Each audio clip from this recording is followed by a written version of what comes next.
What's going on, YouTube? So today I want to take you guys through a different blending technique. It's called reverse blending.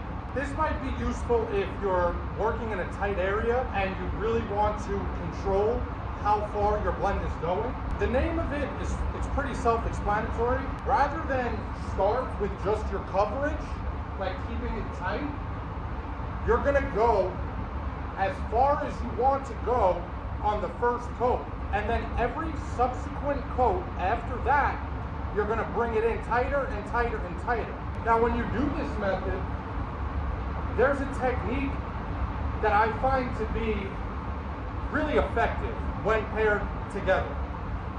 So let's get started. I'll show you guys what that is. Okay, so normally when you're blending and you get to the end of your coverage on your first coat, you would kind of flick it out just a little bit. And then your second coat, you go further and flick it out a little more, right? Well, with this technique, what I want you guys to do is rather than flick out, pull away. As you go down the panel, pull away. So no flick out, just as you go down. Here, I'll show you guys this way so you can see. So instead of doing this, right, what you want to do is this. As you go down, you come out. All right? So here we go. This is our first coat. Like I said, I'm gonna go as far as I want to go with my color on my first coat and then step it in for the next two coats. Bringing the gun out. Gun out. Out. Out. Out.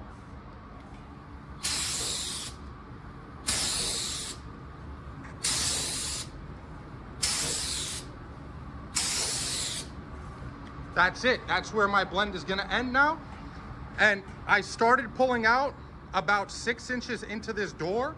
So now on my next coat, about 2 inches into the door, I'll start pulling out. And then on my last coat, it's pretty much only gonna be where I needed color when I began. Now, while we let that flash off, I wanna just explain to you guys something. So the reason why with this method, instead of flicking, I want you guys to pull away, is because when you flick, it's a sudden movement, right? When you pull away, right, it's gradual. You see that? So look, we're painting, say the panel's here. We're painting and we pull away. It's a very gradual movement as opposed to flick, flick, flick, right? And the reason why I want you guys to do the pull away method rather than the flick when you're doing a reverse blend is because it gives you a much softer edge, right? And when you're trying to stagger your coats, essentially, the softer your edge is, the better the blend's gonna look overall. Especially when you're going the full distance of your blend on that first coat, you really need that to be a really, really soft edge. You don't want to flick in the same spot every single time. You're gonna have a hard edge. And we're not gonna be able to start our blend in the same spot every time. It's gonna, you can get a general idea, like, all right, I said in there, I went 6 inches into the panel and then started to pull my gun out. So that's another thing is when you gradually come away and you have a softer edge, it's just gonna make your blend look much smoother by the time you're done. And it's gonna be a little more forgiving if you don't, say after the first coat, all right, we started pulling away 6 inches, right? Now we want to start pulling away 2 inches into that door, right? Well, when you use this method of pulling away, it's going to be a lot more forgiving if you start pulling away 3 inches or 4 inches or 1 inch instead of the 2 inches that you were going for. So now that I got that out of the way, let's get back in there and shoot this second coat. So you can see where our blend is going to end right here. And you can see that we're nowhere near fully covered here.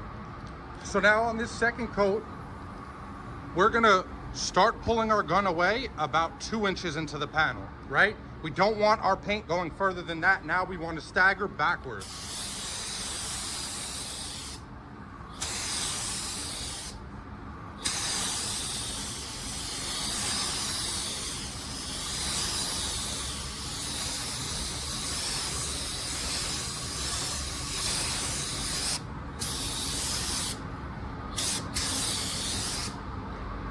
Okay, that's our second coat. You can see our second coat stopped right about here, and our first coat stopped right about here. Now on this last coat, I pretty much just want to paint the fender, but what I'll do is right at the edge here where the door and the fender meet, I'll pull away and I'll let it go out a little bit, and I'll also lower my pressure and keep my gun a little further back. Okay, so that was our second coat. I get this question a lot and I always answer it, but I definitely should start mentioning it during the video rather than waiting till after the video for you guys to ask. My coverage coats on my first and second coat, I usually shoot around 22 PSI. My third coat, which is my drop coat, I usually shoot that around like 18 PSI, 17, 18, sometimes a little lower. It really depends on the color. The more coarse my color is, the less pressure I'm gonna use and the slower I'm gonna go. All right, here's how we're looking after 2 coats. We're fully covered here.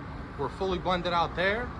We kept as much color away from the top as we could, even though our sealer went damn near to the hood. You could see that yellow isn't even fully covered, which means we didn't fully cover our color at the top of our fender, which is what we were trying to avoid. So now on this last coat, it's basically gonna be a drop coat, only where I had sealer. So at the edge of the fender here, like I mentioned before, I'm gonna pull away.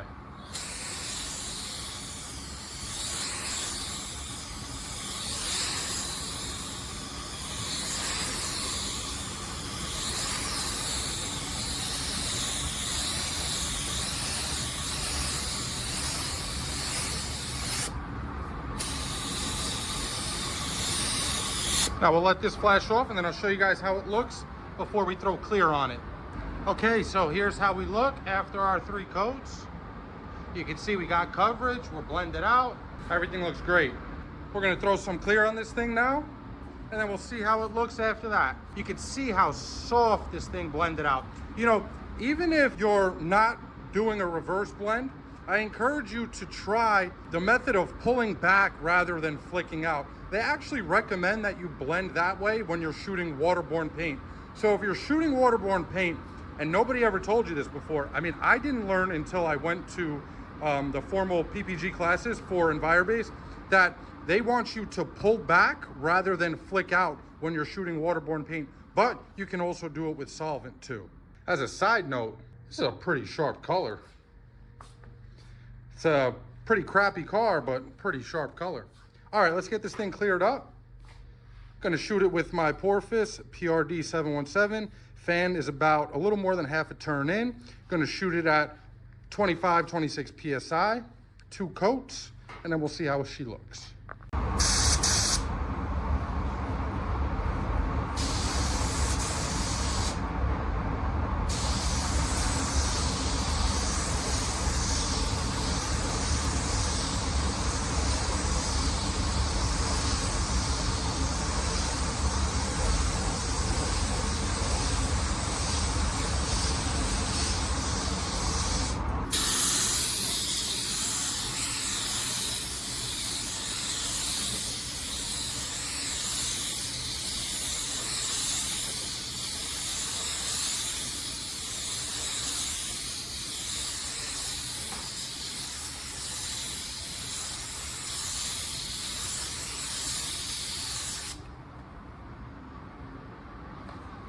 All right, that's our first coat.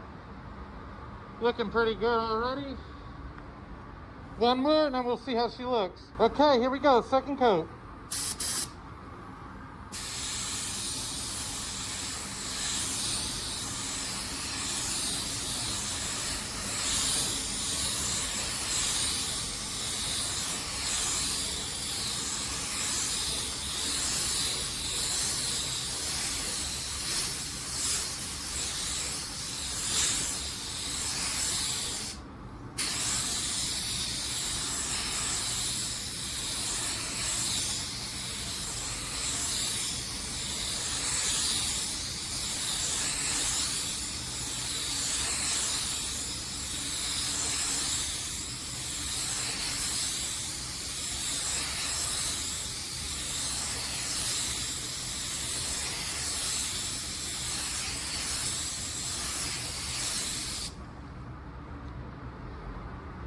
Look at that blend, man. Look at that finish. from a $200 gun. All right, let's let this flash up and I'll show you guys how it looks in about 10 minutes. Okay, here's our finished product. Came out real nice. Our blend was right here, right where you see that light, right at this line. About maybe the second light right here is where it ended. You can't see anything. If you guys never tried this, I encourage you to. Not just the reverse aspect of it, but the pulling out rather than flicking the wrist. You can see we didn't even cover our tape up here when our sealer was basically to the top of the fender already. And we're all covered. You don't see anything here.